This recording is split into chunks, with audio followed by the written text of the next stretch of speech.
Kan det betale sig at købe en elbil? Det er et spørgsmål, som mange med rette stiller sig selv. Om elbiler kan hjælpe os med at nedsætte CO2-udledningen, ser vi på i en anden video, men nu vil vi i stedet se på det, de fleste af os kigger på som et helt afgørende parameter, når vi køber bil. Økonomi. Ja, hvad koster det at købe en elbil? Spørgsmålet er ikke helt så enkelt, som det lyder. Det kan ikke kun besvares ved at slå op i forhandlernes prislister, og det gælder faktisk uanset om man overvejer at købe en gammeldags brændstofbil eller en elbil. Det, der er meget interessant at se på, er det, der kaldes TCO. Det står for Total Cost of Ownership. Hvor meget skal du reelt bruge på at eje bilen og holde den kørende, og hvor meget har den tabt i værdi, når du skal skaffe dig af med den igen? For at kunne lave sådan en udregning skal man både se på bilens indkøbspris, garantidækning, serviceaftaler, el- eller brændstofforbrug, afgifter, forsikring, renter, hvis man altså skal låne pengene, afskrivning, kørselsbehov osv. Nogle af de tal er forholdsvis enkle at finde frem til. Andre er lidt mere tricky at have med at gøre. Et af dem er afskrivningsprisen, hvor meget bilen kan forventes at tabe i værdi. Det er ikke småpenge, vi taler om her, så det har stor indflydelse på bilens samlede TCO. Bilbasen lavede for et par år tilbage en oversigt over, hvor hurtigt biler i gennemsnit taber deres værdi. Og som alle, der har købt en ny bil vil vide, går det hurtigt. En ny bil taber ca. 20% i værdi i løbet af det første år, og koster kun det halve af nyprisen, når den er 4 år gammel. Jo dyrere bil, desto flere penge taber man. Fordi der ikke har været ret mange elbiler på vejene i ret mange år, er det svært at sige, hvor godt de holder prisen. Der er ikke grund til at tro, at tidlige modeller med kort batterirækkevidde holder værdien særlig godt, men efterhånden som nyere og mere forfinede modeller er kommet på markedet, er det på ingen måde sikkert, at de taber værdien hurtigere end de gammeldags biler.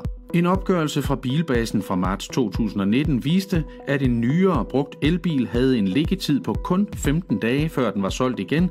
Konventionelle biler tager i gennemsnit over 4 gange så lang tid at sælge, hele 64 dage.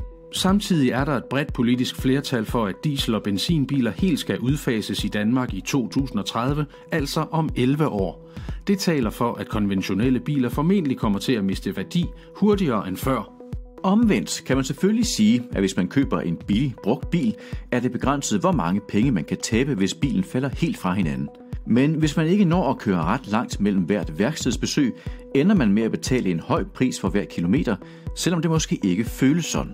Som sagt er det umuligt at lave et sikkert overslag over de samlede udgifter til en bil, men med alle usikkerhederne in mente lavede FDM i november 2018 et regnestykke, hvor de udregnede prisen per kilometer fra nogle af de mest gængse benzin, diesel, hybrid, plug-in hybrid og rene elbiler. Bilerne var Folkevogn Golf 1,5 TSI, Peugeot 308 HDI, Toyota Auris Hybrid, Hyundai Ioniq PHEV og Hyundai Kona Electric. De koster alle sammen ca. mellem 260 og 270.000 kroner i anskaffelse, altså stort set det samme. Med et kilometerforbrug på 20.000 km om året, forsikring som elitebilist for en midaldrende mand i en gennemsnitlig provinsby, koster det 3 kroner og 2 øre for hver kilometer man kører i en elbil, mod 3 kroner og 20 øre for hver kilometer i en benzinbil. Så strøm er altså billigst, og benzin er dyrest, eller hvad? Ja, men kun så længe man får en godtgørelse på 91 øre per kilowatt-time i en ladeboks, som man har siddende derhjemme. Det gør man ikke nødvendigvis med udgangen af 2019, og det betyder, at prisen i dette regnestykke stiger til 3 kroner og 30 øre for at køre elbil.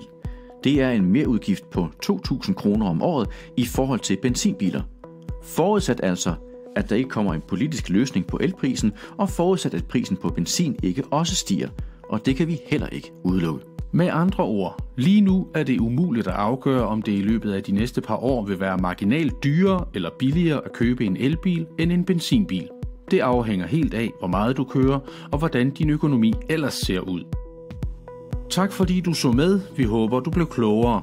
Tryk på abonner-knappen for at blive opdateret med de nyeste videoer om elbiler, forskning og grøn transport fra Drive Green TV.